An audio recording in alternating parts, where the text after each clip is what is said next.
Seja bem-vindo a mais um episódio aqui do Carreira e Vida. E hoje nós estamos com duas pessoas muito especiais para falar de um tema bem importante também para o mercado de trabalho. Eu estou aqui com a Sanderlin, que é neuropsicopedagoga, quase não sai.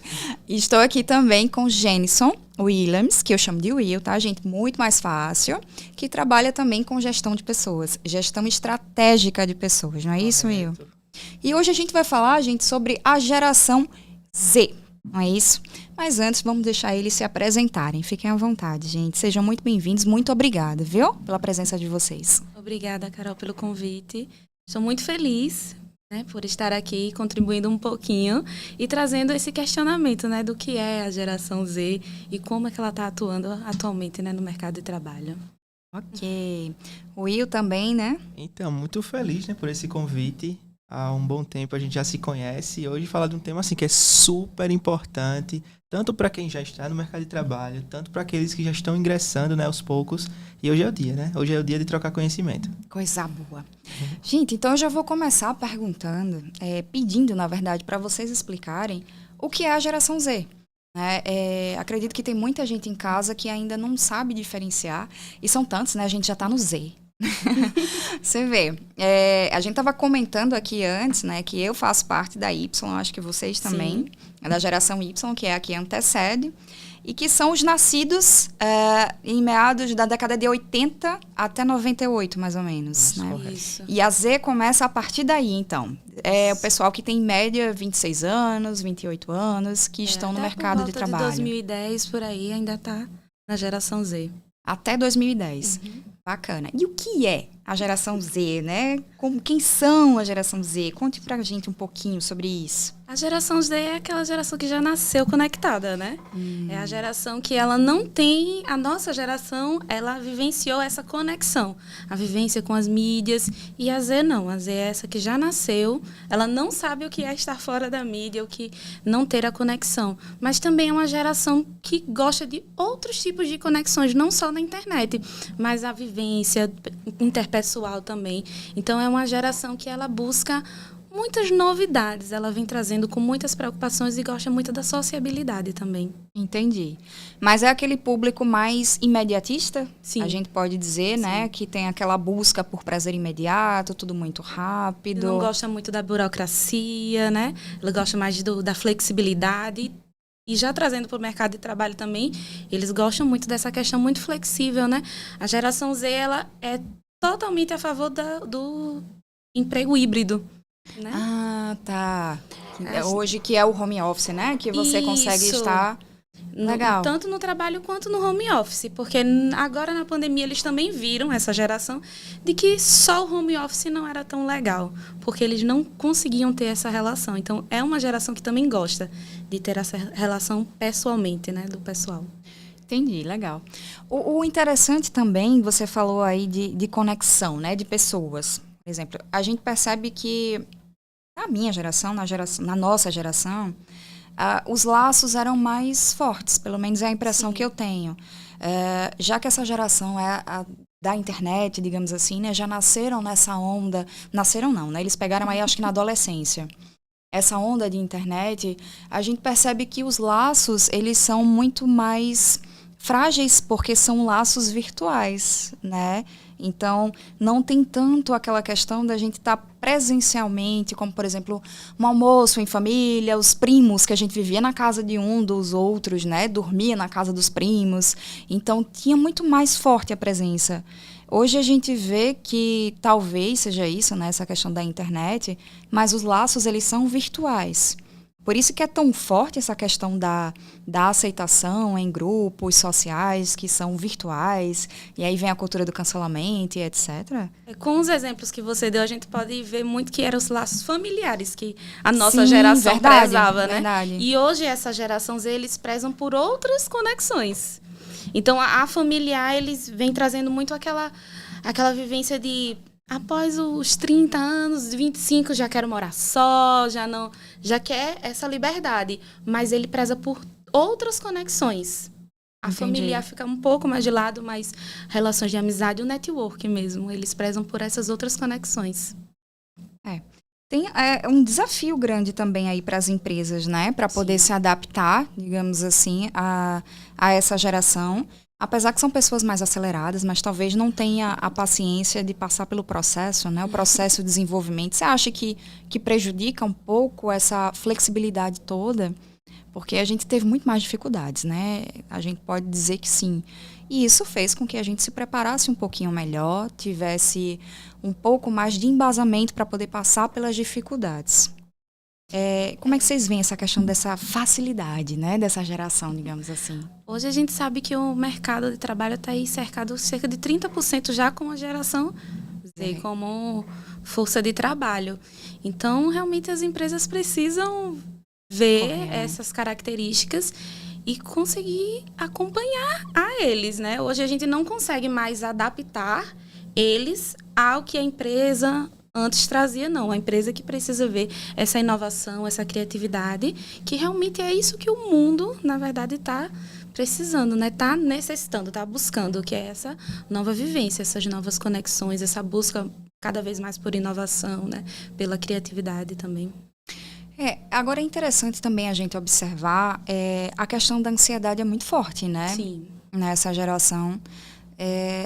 Vocês acreditam que tem alguma influência com essa questão dessa falta de amadurecimento do processo natural das coisas, por estar sempre muito antecipada às situações, não ser dessa pressa constante, né? Como se estivesse sempre numa corrida, ou não? Sim. A que, assim, a gente pode atribuir, digamos assim, a essa crescente tão grande de ansiedade, né? O consumo também, né? O excesso de telas é o ponto-chave para isso. Porque numa tela a gente, passar do dedo, a gente descobre muitas coisas, tem muitos resultados. E às vezes na vivência a gente não consegue entregar tais resultados. Então traz a frustração. A geração Z também é uma geração que não está acostumada com a frustração. É verdade. Então a frustração traz a ansiedade, né? É interessante notar que a geração Z na zona urbana é diferente da rural. Se a gente for analisar muito bem, né? Por exemplo, na zona rural, o jovem ele já nasce, né? Já tem um acompanhamento dos pais desde o momento que acorda até o momento que vai dormir. Se a gente olhar na zona urbana, é totalmente diferente, né? Não tem um pai, vamos dizer assim, o pai não vê o filho acordando, né?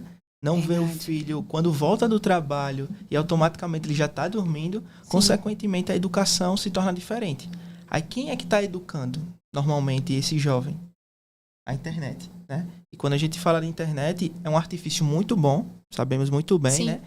Automaticamente a gente pode fazer um comparativo que essa internet ela pode se tornar algo tão atrativo que a imagem vai valer mais do que a informação. Sim. Por isso que esse acompanhamento é muito importante até para ingressar no mercado de trabalho, para saber que o uso da internet em momento apropriado, né? É verdade. E interessante também é que pensar que a nossa geração também tem que estar preparado para poder trabalhar, sim, também, né? Para poder lidar com essas diferenças. Não só eles, mas a gente também precisa passar por esse amadurecimento, né? Porque é um perfil completamente diferente do nosso. E se a gente comparar até, não sei se vocês são pais, acho que não, eu não, né? Sanderli não. Mas a gente fala muito assim, na minha época não acontecia isso, não acontecia aquilo. E quando eu me refiro a liderados, né? É isso também, né? A gente se diz, na minha época de trabalho, Deus, se eu fizesse uma coisa dessa aqui, não tava aqui não, mas... E essa mesma sensação, né? Gente, então só para falar para vocês, né, a Sanderli aqui, ela participa, né, faz parte do programa de Jovem Aprendiz do IEL, né?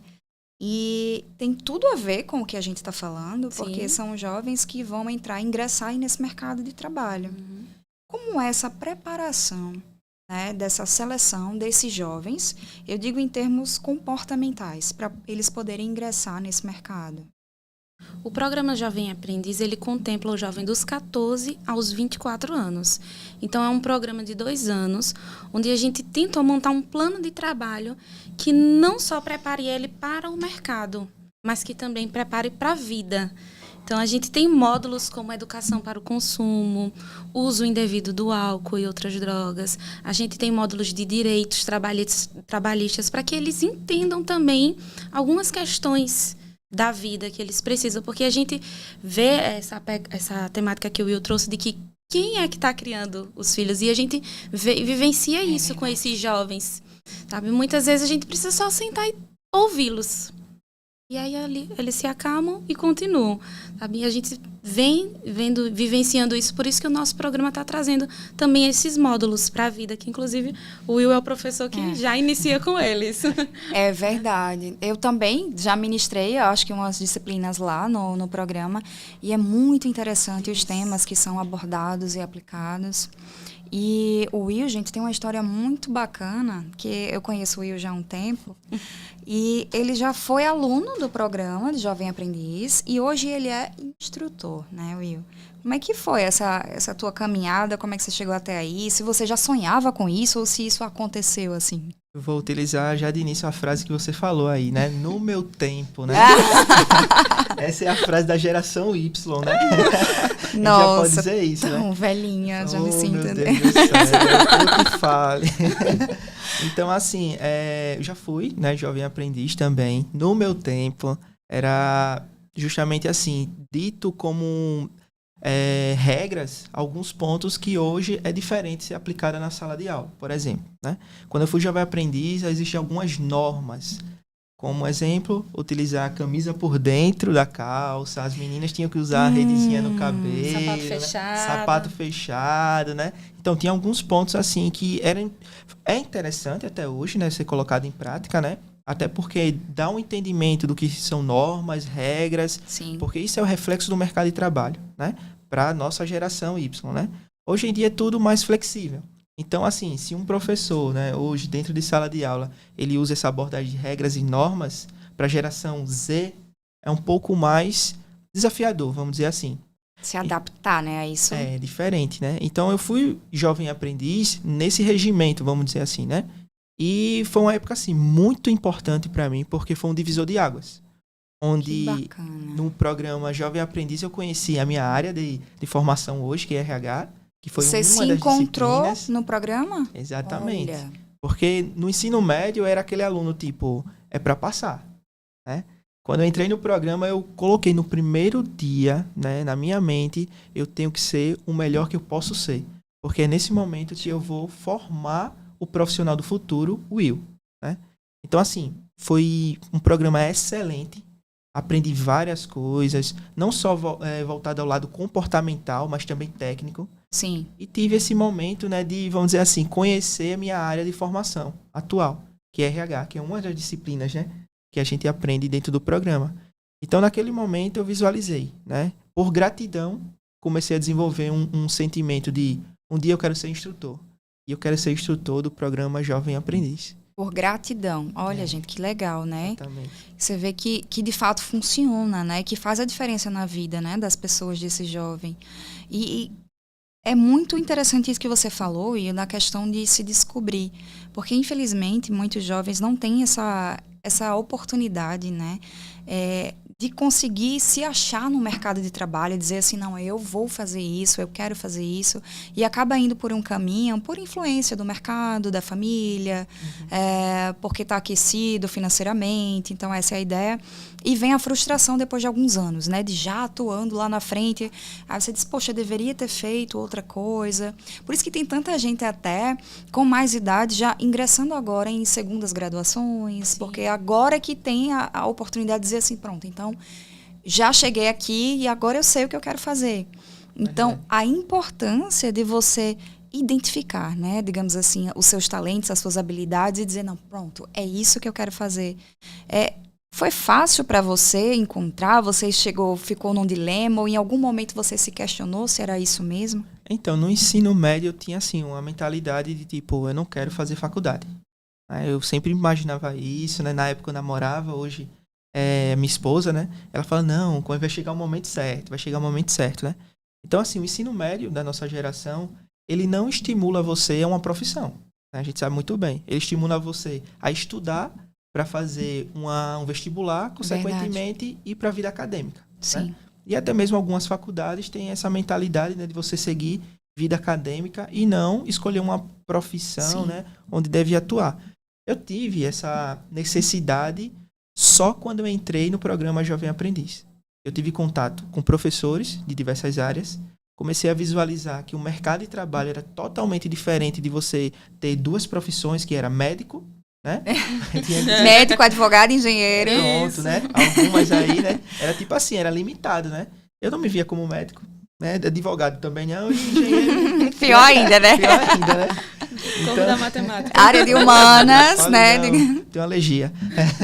Então, tipo assim, nesse momento, através das dinâmicas utilizadas no programa, que estimula bastante, eu comecei a simpatizar pelo lado do RH. Mas não o RHDP, né? Sim. Mas o estratégico, né? E foi quando eu comecei a pesquisar um pouco mais, conhecer profissionais da área, me interessar justamente por essa área e hoje eu digo, eu não me vejo fazendo outra coisa. Sou apaixonado pela minha profissão. Sou tão apaixonado que hoje, quando eu entro na sala de aula para falar sobre, é tipo assim, não é um trabalho, é uma conversa. É uma conversa muito boa. É muito bom, né? Quando a gente entra nesse estado de flow, né? Tipo, você nem sente o tempo passar, o que você faz ali com tanto prazer, né? E o legal é que o Will teve um professor e hoje ele ensina o filho desse professor. Olha, gente. Lá no programa. Então, assim, é uma história que ele teve alguém que pôde passar isso para ele e hoje ele tá repassando, né? Verdade. E hoje, assim, qual o que é que te chama mais atenção no comportamento desses jovens, dessa geração? Qual a dica, assim, o toque que você dá mais? Eu vejo muito o seu Instagram, depois eu vou deixar aqui para vocês seguirem eles também, tá?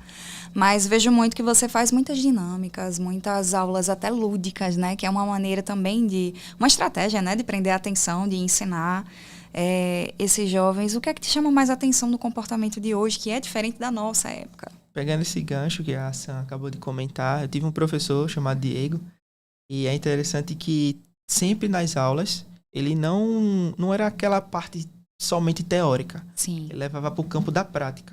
Eu entendi que o programa Jovem Aprendiz, ele deve ter prática.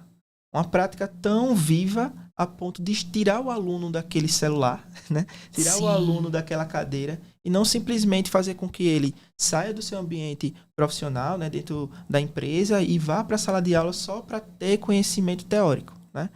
Então eu comecei a analisar o que é que o Will, né, da minha época, Sim. Se apaixonou para fazer com que esse aluno também se apaixone, né? Aí eu lembrei de professores, lembrei de algumas teorias, troco muito conversa com alguns professores de outras áreas, né, para entender o universo dessa geração, né? Mesmo não sendo tão, né, velho, vamos dizer assim, mas algumas ideias a gente acaba acreditando que só serve pra gente, né? Sim. E é justamente isso, tentar fazer com que eles tenham uma mescla de teoria e prática, fazendo com que eles vivam. A vivência, né? Exato. Que faz com que você, de fato, experiencie aquilo, né? É verdade. E até porque em processo seletivo a gente sabe muito bem, né, que o candidato ele é contratado pelo conhecimento técnico, mas muitos estão sendo demitidos pelo lado comportamental. Então, o comportamental dentro de uma dinâmica em sala de aula vai ditar muito o que ele pode ser dentro do ambiente profissional.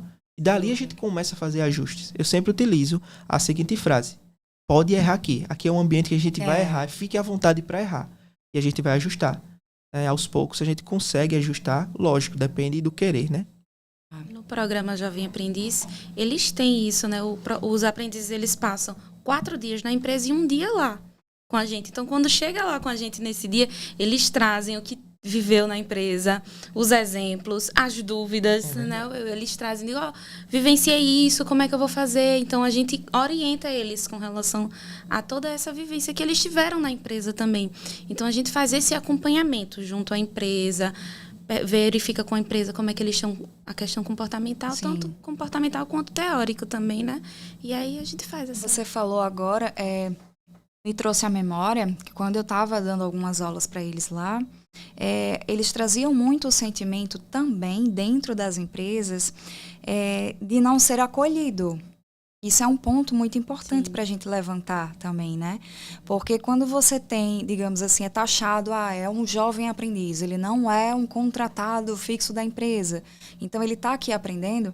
Tem muitas empresas que ainda têm essa ideia de que o aprendiz ou o estagiário, ele vai ali para tirar cópia, né?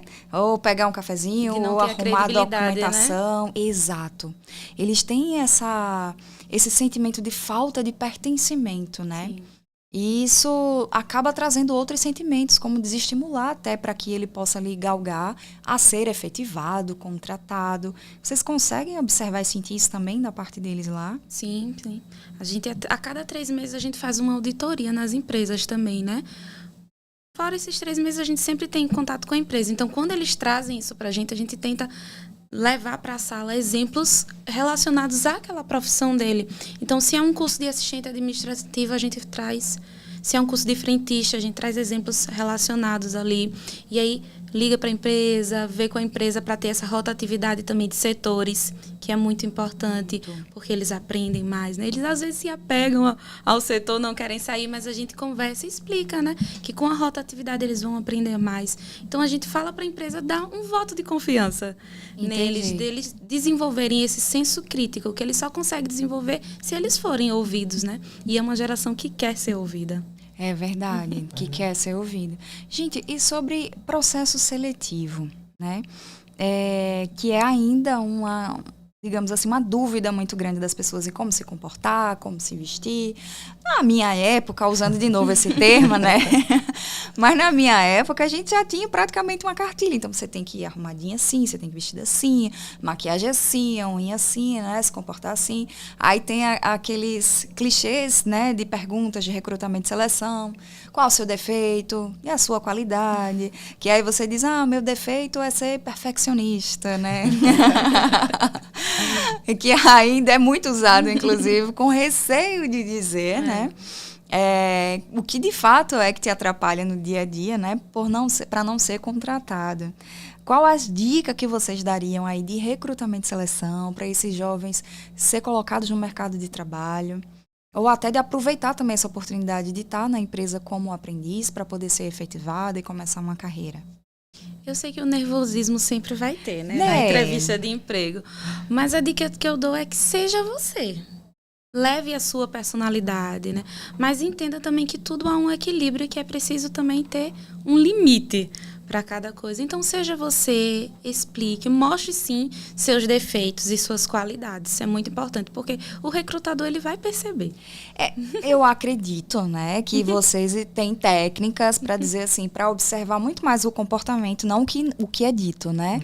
Mas de que maneira eles se comportam, às vezes as expressões faciais, né, os gestos e tal, diz muito mais sobre a gente do que o que a gente está verbalizando. Não é isso? E é muito desafiador, porque o mercado de trabalho costuma até usar uma frase, né? Que ele é injusto, né? Tem muitas pessoas boas com poucas oportunidades ou nenhuma, e muitas pessoas que não tão boas, né, com as melhores. Isso faz parte, tá? E aí eu digo, né, para a geração Z que está assistindo, que se prepare para esse momento. Por quê? Porque não é só a técnica que vai fazer com que você conquiste uma oportunidade. Como a Sam bem explicou, seja você. E o ser você é você entender que existem momentos adequados para falar de modo adequado, a vestimenta apropriada para um processo seletivo, como você perguntou, né? Quais são as dicas, né? Até a dona Benta mudou sua receita, então não existe receita de bolo, né? Mas existe você, por exemplo, ser curioso. Se eu vou para um processo seletivo numa empresa X, estuda um pouquinho sobre a empresa, analisa a vestimenta de lá. Vê se você pode, se você percebe que naquela empresa todo mundo usa fardamento, então existe uma formalidade. Eu posso utilizar uma vestimenta apropriada, né? Um pouco mais formal, né?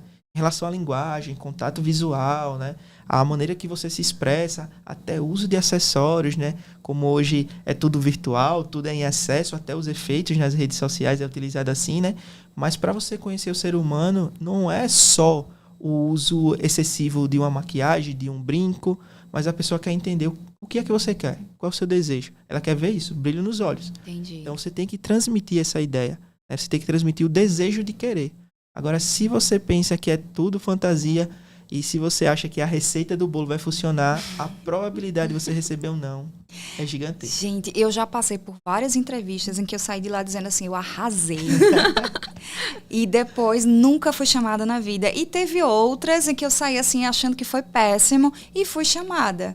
Então, realmente, né? É muito difícil, não tem como você saber, né? Eu tenho até um exemplo pessoal com relação a isso, que atualmente na empresa que eu comecei como estagiária. E aí, na minha entrevista de estágio, me perguntaram assim, se você passar num concurso fantástico, você deixa a gente vai? Eita! Aí eu disse, vou. Aí ela riu assim, disse, tá bom, Sanderli, obrigada. Eu saía de eita. Não Eu não deveria ter Hoje dito. Logo depois ela me ligou uns 2 dias depois e disse assim, sabe por que você passou? Porque você foi sincera e eu vi que a Sanderli, ela quer crescer. Ela não quer estagnar no canto só. Olha só, eu falei tão... Disse, vou falar a verdade, né? E foi exatamente isso, né? Tanto é que estou na empresa e cresci. Né? Como eu comecei. Agora, olha o contraste, né? Ela foi ela, né? Aí eu fui para um processo seletivo também, assistindo um vídeo. Não, você pode fazer isso, falar aquilo, né? Aí quando perguntou, como é que você se vê daqui a sei quantos anos, né? Aquela clichê também. Pergunta cansada, né? Aí eu olhei nos olhos do recrutador e falei, eu gostaria de estar no seu lugar. Eita, acabou. Eita, aí também, né? Acabou, né? Perdi o processo. Jamais. Mas é bom que eu uso como exemplo hoje em dia, né? Então, mas assim, tem muito isso também, né? De se sentir inseguro a esse ponto, né? Mas nessa hora que eu falei que iria ficar no lugar dela, aí ela falou, acho que não, viu? Acho que não vai ser dessa vez. Perdi a oportunidade, né? Mas faz parte, né? Aprendizado, né? Gente, e vocês concordam, assim, eu sei que para um recrutamento, até para programas de cargos e salários, carreiras, você tem ali alguns critérios, né, para poder selecionar aquela pessoa. Uhum. Mas, às vezes, a pessoa, ela não cumpre aqueles critérios, mas é alguém que, visivelmente, pelo seu feeling, você consegue ver que é uma pessoa que tem muito potencial e que se adequaria àquela vaga ali. Como agir, digamos assim, diante dessa situação? Será que dá para pular alguma vez assim esses critérios, ir pelo feeling ou não conta? Então, Eita, toquei agora no ponto, né? Eu acho que é muito pessoal e vai muito da característica de cada empresa, né? Mas eu daria oportunidade. Porque eu acho que todo mundo merece a oportunidade de crescimento, de se desenvolver. Então, se aquela pessoa apresenta isso, eu daria. Porque os aprendizes mesmo, eles entram na empresa sem nenhum conhecimento. Eles querem a oportunidade. Então, eu creio que a pessoa precisa. No meu caso, assim, eu não analiso muito a questão do currículo, do papel em si, né? Eu gosto muito da conversa, olho no olho, de entender, lógico, né? O currículo ele serve como norte. A gente sabe muito bem, né, que algumas pessoas enfeitam, né? E fica tão diferente, né, em relação a esse ponto. Mas, respondendo a tua pergunta, Carol, é muito, como o Sam falou, pessoal em relação à empresa, né? Porque, às vezes, o recrutador ele tem um domínio de um processo seletivo, ele sabe qual é a pergunta a se fazer. Essas perguntas que citamos aqui, né? Ela não ajuda tanto, porque são perguntas tão, assim, cansadas, que eu gosto de utilizar esse termo, que as pessoas elas já chegam com a resposta pronta. Entendi. E você não entende se ela tem um perfil adequado para aquele cargo ou função que vai ser exercido, né? Então, assim, é mais por conhecer a pessoa e tentar colocar ela numa situação para entender se ela tem aquele perfil que a gente está procurando. Eu não sou muito a favor de você seguir um roteiro. Sou a favor de você tentar conhecer a pessoa. Lógico, né? Um dia ou em poucos minutos não é possível, né? Hoje tem os testes comportamentais, né? Que ajudam bastante, mas assim, vai ser sempre um risco grande, né? Verdade. De ambas as partes, até porque a pessoa também escolhe onde vai trabalhar, né? Eu digo que é um casamento, então é uma doação dos dois lados ali, para poder se manter, né? E legal, gente, você sabe que eu também lidero uma equipe, e eu estava conversando aqui um pouquinho com Vanessa, são o quê, gente, 12 pessoas, não sei, mas são todos da geração Z. E muitos, assim, uso até como case de sucesso, entraram no programa como jovem aprendiz, né? E são, assim, apaixonados pelo método, né? E ajudou muito. Eles se destacaram tanto no ambiente de trabalho que acabaram sendo efetivados. Então, parabéns, assim, pelo trabalho. Eu acho que faz muita diferença hoje no dia a dia, né? Hoje a gente vê que não dá tanta importância só à técnica, mas o lado comportamental é essencial para a gente entrar e permanecer, né? Num ambiente de trabalho e se encontrar também numa profissão, num ambiente. Não é isso? Verdade. Bom, gente, chegamos ao fim, né? Foi muito bom. Muito obrigada de verdade pela presença de vocês. Deu para aprender bastante aqui, muitas dicas. Que vocês continuem com esse trabalho. E a gente se vê por aí. Até a próxima, viu? Muito obrigada, A gente que gente. agradece. Muito obrigado, Carol. Fico muito feliz pelo convite. Para quem não sabe, Carol foi uma influenciadora na minha vida. Em que sentido? Hoje eu finalizo uma pós, né, em coach, graças a Carol. Né? Carol sabe disso. É a geração, né, influenciando a própria geração. Verdade, que bom, Muito obrigado gente. pelo convite. Eu fico muito feliz vendo seu sucesso hoje todo, viu? Obrigado. De verdade mesmo. Muito obrigada. Até viu, a Carol? próxima, meus amores. Até, gente. Obrigada.